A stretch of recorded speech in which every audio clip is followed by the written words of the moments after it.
আসসালামু আলাইকুম ওয়া রাহমাতুল্লাহি ওয়া বারাকাতুহু।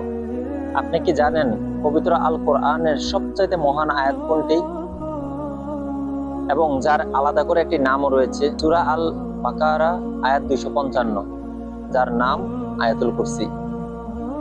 রাসূলুল্লাহ সাল্লাল্লাহু আলাইহি ওয়াসাল্লাম বলেন, কোন ব্যক্তি যদি 5 ওয়াক্ত ফরজ সালাতের পর আয়াতুল কুরসি পাঠ করে, তার আর জান্নাতের মাঝে শুধু বাধা হচ্ছে মৃত্যু।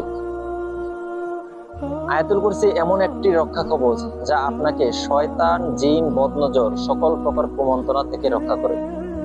কোনো ব্যক্তি যদি প্রতিদিন ঘুমানোর আগে আয়াতুল কুরসি পাঠ করে ঘুমায়, তাহলে সারা রাত একজন ফেরেশতা তাকে পাহারা দেয়। অথচ এই মহান আয়াত থেকে আজ আমরা অনেক দূরে সরে গিয়েছি। আমরা এর গুরুত্ব, আমরা এর উপকারিতা সম্পর্কে অনেকেই অজ্ঞ। এই একটি আয়াতই আছে আল্লাহর একত্ব, সার্বভৌমত্ব, জ্ঞান ও ক্ষমতার পরিচয়। আল্লাহ, তিনি একমাত্র উপাস্যের মালিক, তিনি চিরঞ্জীব, বিশ্বজগতের ধারক ও রক্ষক।